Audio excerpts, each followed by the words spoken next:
Welcome to my vlog. So, for today's video guys, babaha. Kaya, babaha kasi kakatapos lang namin ng bagyong, bagyong Enteng. Yes.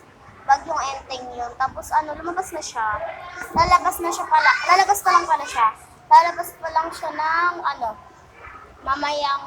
mamayang madaling araw. Tapos, magpapakawala yung dam ng tubig. Tapos, may dalawang bagyo pa napapasok sa amin. Kaya, andito na kaagad kami sa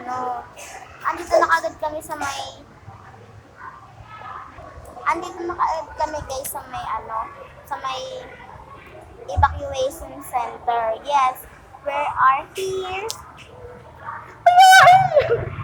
Nandito kami kasi wala na kami magawa. Yes, we have nothing to do with it. I'm so pretty. Charot. So yun, nandito tayo sa may So papakita ko lang sa inyo kung ano itsura namin. Kung ano yung tent namin. Kasi wala pa sila dito, nag-hook pa lang sila ng gamit. Sige guys.